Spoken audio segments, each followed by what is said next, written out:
at lahat ng naroroon. Umawit ang sangkatauhan, purihin ng Panginoon.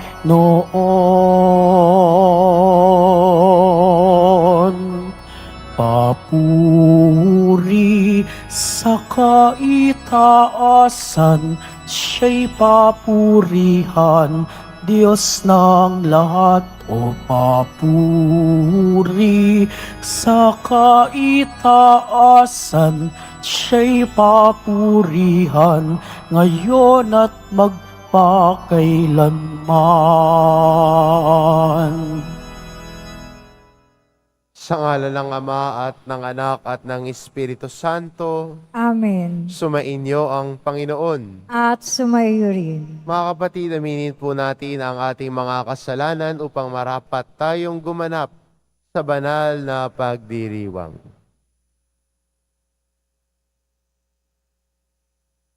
Inaamin ko Sa makapangyarihang Diyos at sa inyo mga kapatid, nalubha akong nagkasala sa isip, sa salita, sa gawa at sa aking pagkukulang.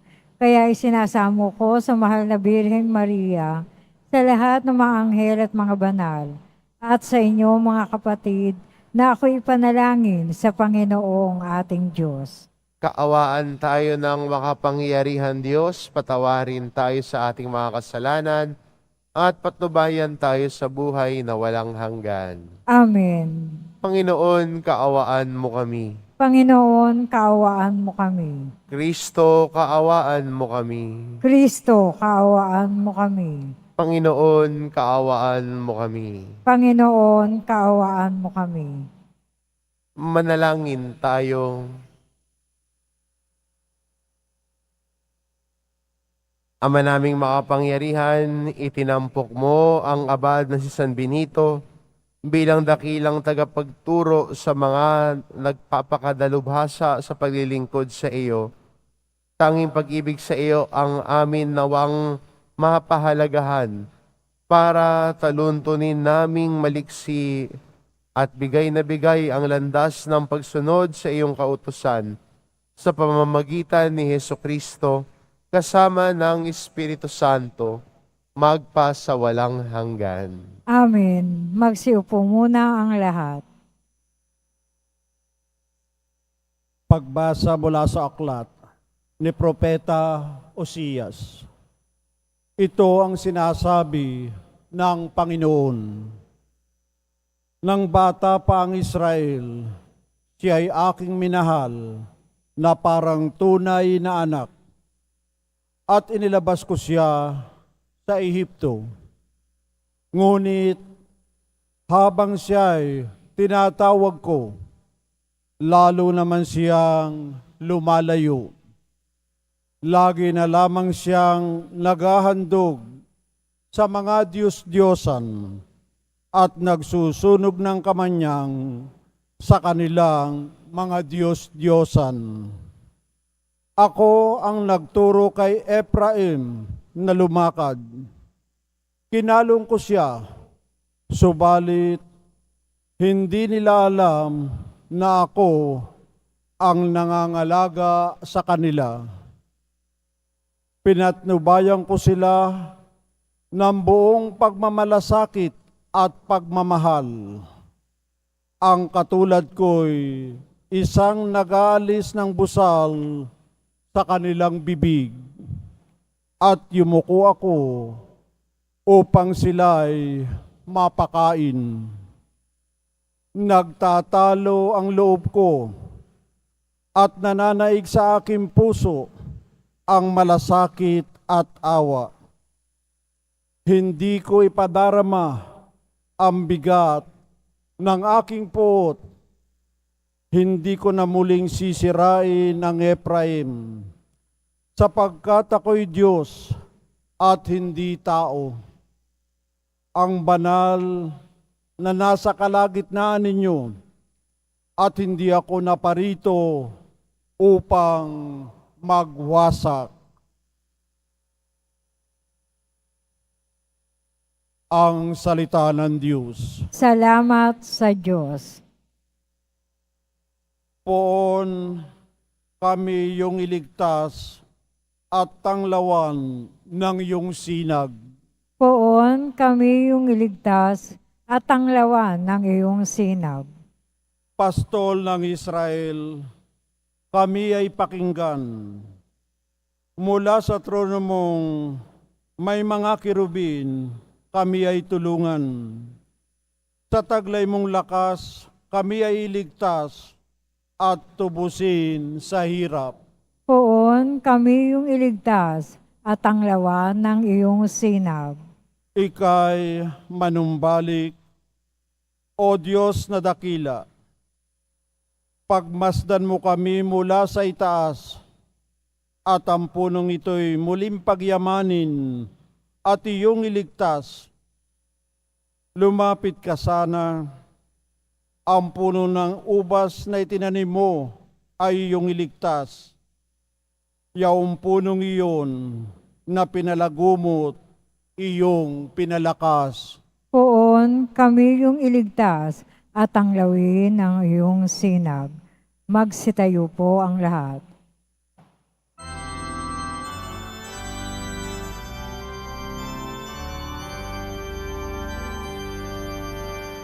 Hallelujah, Hallelujah,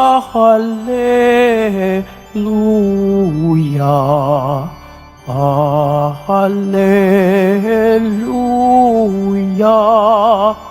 Hallelujah.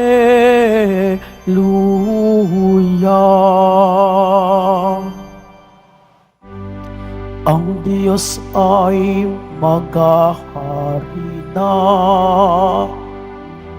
talikdan ang tanang sala, manalig sa balita niya. Hallelujah, Hallelujah, Hallelujah, Hallelujah.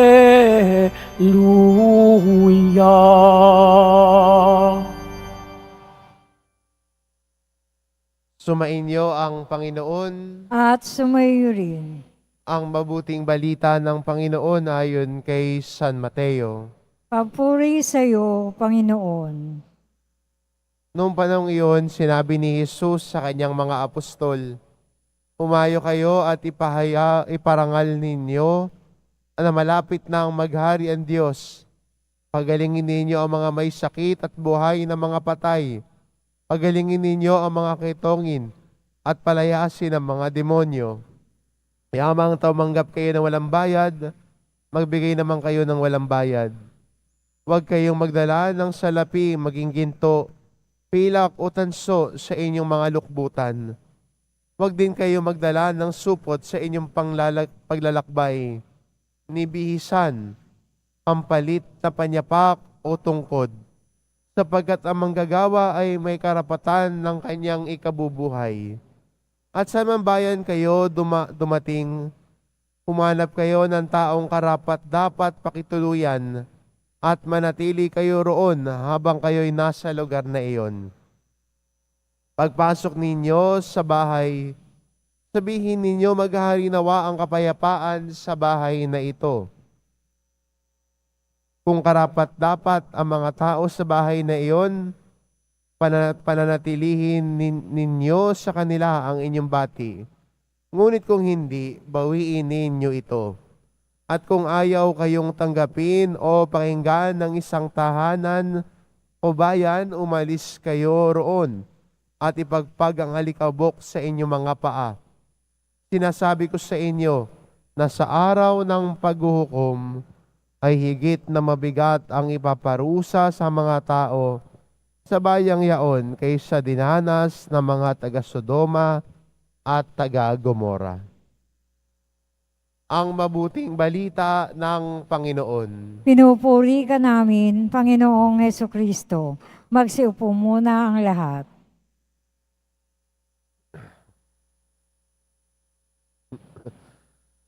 Sa ating ebanghelyo, magandang paalala sa atin, no? Bilang mga disipulo ni Jesus Nazareno, kung kanino tayo nagtitiwala. Maganda mapansin nung pinahayo ni Jesus ang kanyang mga alagad, ang bilin niya, wag sila magdadala ng kahit ano. Wag sila magdadala ng pera, ng supot, ng panyapak, na sobra. Para sa madaling sabi, wag kayong magdadala ng kahit ano. At ang pagpunta nila sa isang bayan, anong una nilang gagawin? Maghahanap sila ng isang bahayan na matutuluyan. Bakit ganoon ang inutos ni Jesus? Sabi ho ng isang scripture scholar, kaya daw ganito ang utos ni Jesus sa kanyang mga alagad noon para maranasan nila kung paano sila papatnubayan ng Diyos. Mula sa pagiging wala, sa paglalakbay nila na walang dala, walang pagkain, walang pera, ang Diyos ang magpapatnubay ng pangangailangan nila. Kaya maganda rin para sa atin bilang Kristiyano, sa ating paglalakbay din sa ating buhay, na lagi tayong tumingin sa Panginoon na siya nagpapatnubay ng lahat ng ating pangangailangan. Pag lumalapit naman tayo sa Diyos at taimtim tayo nagdadasal ng may pananampalataya sa Kanya, ang Diyos ibinibigay ang panalangin natin sa panahong tama para sa atin. Hindi siya nagbibigay din ng sobra. Sakto magbigay ang Panginoon. Kaya ang unang paalala sa atin, magtiwala sa pagpapatnubay ng Diyos. Minsan, pag nawawalan tayo ng tiwala sa Kanya, sa iba tayo tumitingin. Sa ibang pamamaraan, sa ibang tingin natin, sasagot ng panalangin natin. Pero magandang paalala sa atin ng ebanghelyo natin na magtiwala sa Diyos, lalo na kung wala tayo. Dahil siya ang pupuno at magpapatnubay ng pangangailangan natin sa araw-araw. Pangalawang bilin ni Jesus, sinabi niya, tumuloy sila sa isang bahay. At bakit ito sa isang bahay? Maganda mapansin sa isang bahay na mayroong pag-uusap ng pamilya. Sabay-sabay kumakain. Kaso nga lang sa panahon ngayon, nawawalan na rin yung sabay-sabay kumakain. Kanya-kanya na lamang.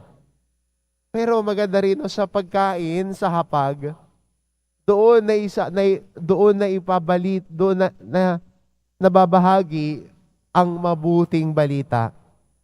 Kung papasinin ho ninyo sa mga ebanghelyo, si Jesus ay kumakain. At sa pakikisama niya sa hapag, kasama niya kumakain ng mga tao, doon niya ibinabahagi ang aral at turo ng Diyos. Maganda rin na bilang Kristiyano, na muli nating bigyang sigla at bigyang pansin ang halaga ng pamilya. Hindi lang pagkakanya-kanya, kundi ang halaga ng pagbibigay oras para sa pamilya. Pagbibigay oras para kumain ng sama-sama at sabay-sabay. At sana yung pagkain ng sabay-sabay ay maging oras din para makapag-usap. Pwede nga, kumain nga ng sabay-sabay, mga nakatingin naman sa cellphone, hindi naman nagpapansinan, magkakaharap nga, magkakatabi nga, mga nakayuko naman. Maganda na huling ibalik natin bilang mga Kristiyano ang ugnayan sa kapwa natin. At kasama ng pagbabalik ng ating ugnayan sa kapwa natin ay ang pagbabalik ng pag-uusap bilang magkakapatid. Bilang isang pamilya, nag-uusap sa iisang hapag. At sa hapag na yon, sana ang mabuting balita din ang maibahagi sa pamilya. Kaya magandang imbitasyon at hamon ito sa atin ngayon bilang mga Kristiyano ngayon. Magtiwala sa patnubay ng Diyos. Magtiwala sa kanyang pagbibigay. Magtiwala sa kanyang generosity sa buhay natin. God provides us for all our needs. At muling magandang paalala sa atin na sana ang mabuting balita ng Diyos hindi lamang sa simbahan natin naririnig, kundi sa ating mga tahanan, lalo na sa pag-uusap ng mag-anak. Amen. Magsitayo na po ang lahat.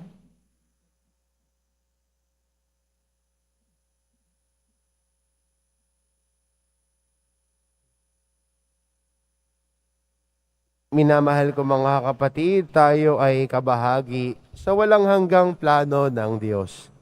Pinili ni Kristo ang bawat isa sa atin sa dahilang tangi siya lamang ang nakababatid. Itaas natin ang ating mga panalangin sa Diyos na siyang nangangalaga sa atin.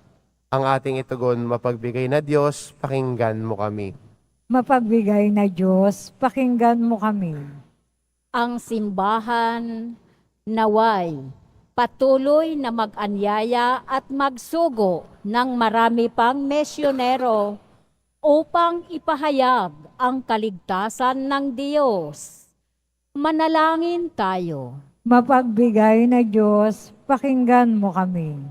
Ang mga taong nalilito o kulang sa paggalang sa sarili, naway maunawaan ang plano ng Diyos para sa kanila. Manalangin tayo. Mapagbigay na Diyos, pakinggan mo kami. Yaong mga tumatanggi sa mga tagapagdala ng mensahe ng Diyos at sa katotohanang kanilang taglay, naway makadama ng habag ng Diyos. Manalangin tayo. Mapagbigay na Diyos, pakinggan mo kami. Yaong may malubhang karamdaman, naway tanggapin ng bukas loob ang sakramento ng pagpapagaling at pakikipagkasundo. Manalangin tayo. Mapagbigay na Diyos, pakinggan mo kami. Ang mga tapat na namayapa, naway makapiling ni Kristo sa huling hantungan ng kaluwalhatian ng kanyang paghahari. Manalangin tayo. Mapagbigay na Diyos, pakinggan mo kami. Ama ng aming Panginoong Jesucristo, inampun mo kami bilang iyong mga anak, tulungan mo kaming pahalagahan ang maraming biyayang ito habang itinataas namin sa iyo ang aming panalangin sa pamamagitan ni Kristo na aming Panginoon. Amen. Magsiupo muna ang lahat.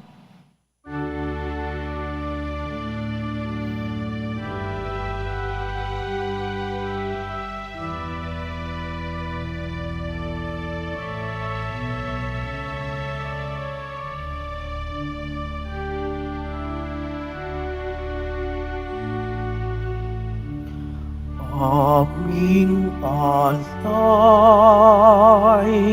sa'yo, Panginoon. Ang tinapay at alak na iyong kaloob upang gunitain ang iyong buhay na inialay nang tayo'y magdiwang bilang isang sambayanan.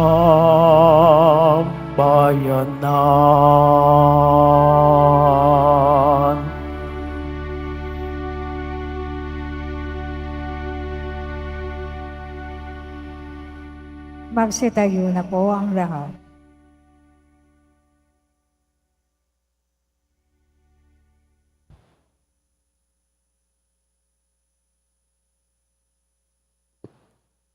Manalangin kayo mga kapatid upang ang paghahain natin ay kalugdan ng Diyos amang makapangyarihan. Tanggapin nawa ng Panginoon itong pag-aahin sa iyong mga kamay, sa kapurihan niya at karangalan, sa ating kapakinabangan at sa buong sambayan niyang banal.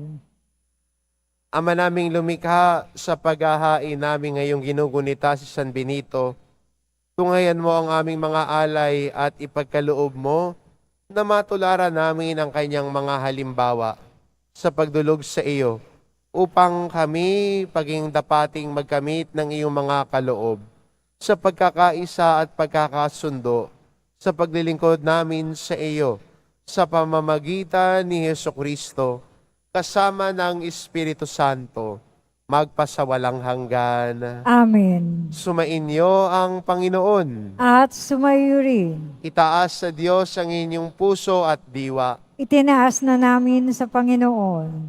Magpasalamat tayo sa pasalamatan natin ang Panginoong ating Diyos. Marapat na siya ay pasalamatan. Ama naming makapangyarihan, tunay ngang marapat na ikaw ay aming pasalamatan, na ikaw ngayong ikinagagalak naming may mga banal na tao na nagtalaga ng sarili sa anak mong si Hesukristo upang ipamalas nila ang paghahari mo at makakitang kapwa na manalig sa iyo. Ngayong aming ibinibigay ang iyong anak na minamahal, ang kabanalang iyong taglay at hangad mong kamtin ng tanan. Ito ang pinanggagalingan namin ngayong nililingon. Dito mo rin nais na kami makarating at humantong. Kaya kaisa ng mga anghel na nagsisiawit ng papuri sa iyo, nang walang uhumpay sa kalangitan, kami nagbubunyi sa iyong kadakilaan. Santo, Santo, Santo, Panginoon Diyos ng mga hukbo, napupuno ang langit at lupa ng kadakilaan mo, o sana sa kaitaasan. Pinagpala ang naparirito sa ngalan ng Panginoon, o sana sa kaitaasan. Magsiluhod po ang lahat. Ama naming banal, ikaw ang bukal ng tanang kabanalan, kaya't sa pamamagitan ng iyong Espiritu, gawin mong banal ang kaloob na ito upang para sa amin maging katawan at tugo ng aming Panginoong Hesukristo. Bago niya pinagtiis ang kusang loob na maging handog, hinawakan niya ang tinapay, pinasalamatan kanya. Pinagati-hati niya iyon, iniabot sa kanyang mga alagad at sinabi, "Tanggapin ninyong lahat ito at kanin, ito ang aking katawan na ihahandog para sa inyo."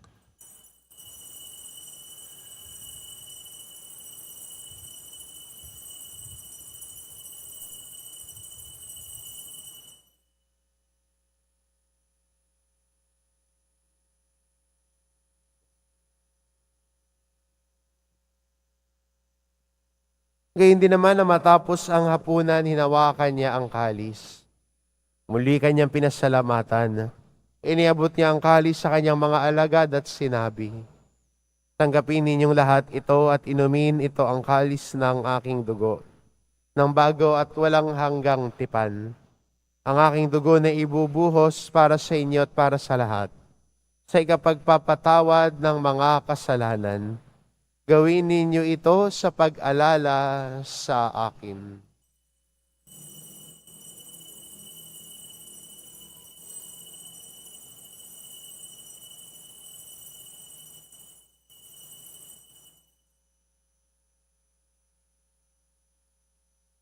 Magsitayo na po ang lahat. Ipagbunyi natin ang misteryo ng pananampalataya. Si Kristo'y namatay, si Kristo'y nabuhay, si Kristo'y babalik sa wakas ng panahon. Ama, ginagawa namin ngayon ang pag-alala sa pagkamatay at muling pagkabuhay ng iyong anak. Kaya't inaalay namin sa iyo ang tinapay na nagbibigay buhay at ang kalis na nagkakaloob ng kaligtasan. Kaming nagpapasalamat dahil kami iyong minarapat na tumayo sa harap mo para maglingkod sa iyo. Isinasamo namin kaming magsasalo-salo sa katawan at dugo ni Kristo ay mabuklod sa pagkakaisa sa pamamagitan ng Espiritu Santo. Ama, lingapin mo ang iyong simbahang laganap sa buong daigdig. Puspusin mo kami sa pag-ibig, kaisa ni Francisco na aming Papa at ni Jose na aming Obispo at ng Tanang Kaparian. Alalahanin mo rin ang mga kapatid naming nahimlay na may pag-asang sila'y muling mabubuhay. Gayon din ang lahat ng mga pumanaw. Kaawaan mo sila at patuloyin sa iyong kaliwanagan. Kaawaan mo at pagindapatin kaming lahat na makasalo sa iyong buhay na walang wakas. Kaisa ng mahal na Birheng Maria na ina ng Diyos, ng kabiyak ng puso niyang si San Jose, kaisa ng mga apostol at ng lahat ng mga banal na namuhay dito sa daigdig ng kalugod-lugod sa iyo. Maipagdiwang nawa namin ang pagpupuri sa ikararangal mo sa pamamagitan ng iyong anak na aming Panginoong Hesu Kristo. Sa pamamagitan ni Kristo kasama niya at sa Kanya, ang lahat ng parangal at papuri ay sa iyo, Diyos amang makapangyarihan, kasama ng Espiritu Santo, magpasawalang hanggan. Amen. Sa tagubilin ng mga nakagagaling na utos at turo ni Jesus na Panginoon natin at Diyos, ipahayag po natin ng lakas loob. Ama namin, sumasalangit ka. Sambahin ang ngalan mo. Mapasa amin ang kaharian mo. Sundin ang loob mo dito sa lupa para nang sa langit. Bigyan mo kami ngayon ng aming kakanin sa araw-araw at patawarin mo kami sa aming mga sala para nang pagpapatawad namin sa nagkakasala sa amin. At huwag mo kaming ipahintulot sa tukso at iadya mo kami sa lahat ng masama. Hinihiling namin kami adya sa lahat ng masama, pagkalooban ng kapayapaan araw-araw, iligtas sa kasalanan, at ilayo sa lahat ng kapahamakan. Samantalang aming pinananabikan ang dakilang araw ng pagpapahayag ng tagapagligtas naming si Hesu Kristo. Sapagkat iyo ang kaharian, ang kapangyarihan, at ang kapurihan magpakailanman. Amen. Panginoong Jesucristo, sinabi mo sa iyong mga apostol, kapayapaan ang iniiwan ko sa inyo, ang aking kapayapaan ang ibinibigay ko sa inyo. Tungayan mo ang aming pananampalataya at huwag ang aming pagkakasala. Pagkalooban mo kami ng kapayapaan at pagkakaisa, ayon sa iyong kalooban kasama ng Espiritu Santo, magpasawalang hanggan. Amen. Ang kapayapaan ng Panginoon ay laging sumainyo. At sumayo rin. Magbigayan kayo ng kapayapaan sa isa't isa. Kordero ng Diyos na nag-aalis ng mga kasalanan ng sanlibutan, maawa ka sa amin. Kordero ng Diyos na nag-aalis ng mga kasalanan ng sanlibutan, maawa ka sa amin. Kordero ng Diyos na nag-aalis ng mga kasalanan ng sanlibutan, ipagkaloob mo sa amin ang kapayapaan. Magsiluhod po ang lahat.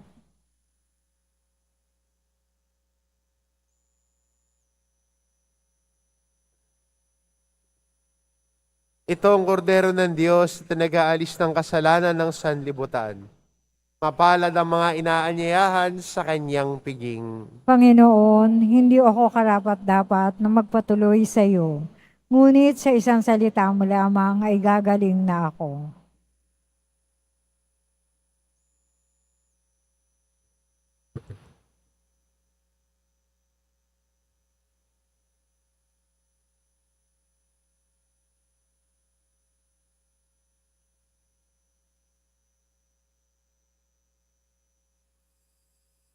Para sa lahat ng tatanggap ng banal na komunyon, Sasagot po tayo ng amen pagkasabi ng pari o lay minister ng katawan ni Kristo at isubo agad sa bibig bago umalis sa harapan ng pari o lay minister. Sumunod po tayo.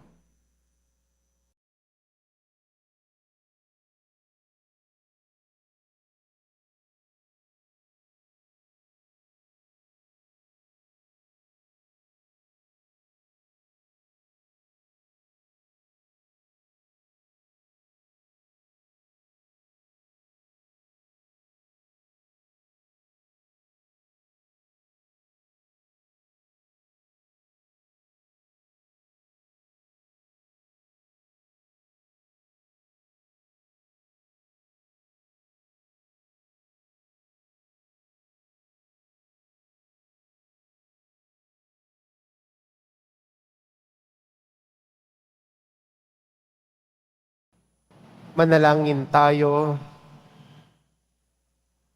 Ama naming mapagmahal, ngayong aming napagsaluhan, ang haing nagbibigay buhay, aming hinihiling na maganap namin ang itinuturo ni San Benito para sa matapat na paglilingkod sa iyong gawain at sa pagmamahalan sa isa't isa bilang magkakapatid sa pamamagitan ni Jesucristo kasama ng Espiritu Santo, magpasawalang hanggan. Amen. Sumainyo ang Panginoon. At sumayuri. Mahal na pong Isus Nazareno, inihayag mo sa pamamagitan ng krus ang walang maliw na pag-ibig ng Diyos sa sangkatauhan. Pakinggan mo ang kahilingan ng iyong angkan na nagsusumamo sa iyo. Makamtanawa nila ang iyong katugunan at tanggapin ang kasagutan ng may utang na loob na tinatanaw. Basbasan din po ninyo ang mga may daladala nilang imahen at dasalan. Sa pamamagitan ng bendisyon na ito, naway maalala nila ang mga pangako nila noon sa binyag na ikaw ang kanilang iibigin at paglilingkuran. Bilang Panginoon, magpasawalang hanggan. Amen. At pagpalain kayo ng ating mapagmahal na Diyos, ang Ama, at ang Anak, at ang Espiritu Santo. Amen. Tumayo kayo, taglay ang kapayapaan ng poong Jesus Nazareno. Salamat sa Diyos.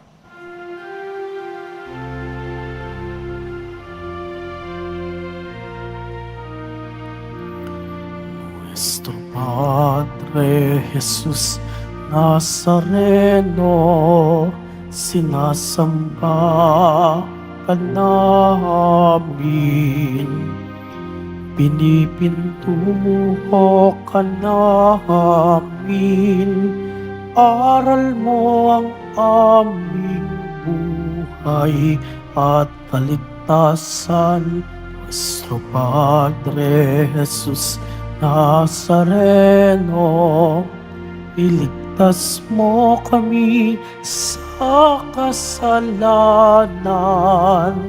Ang krus mong hinamatayan ay sagisag ng aming kaligtasan.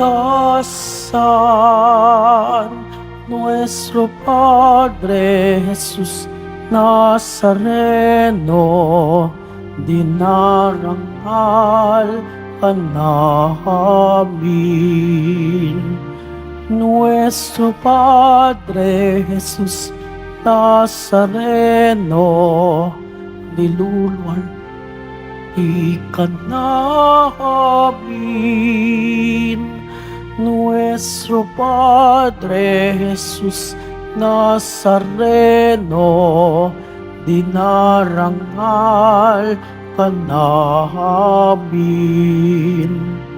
Nuestro Padre Jesus Nazareno, niluluwalhati ka namin.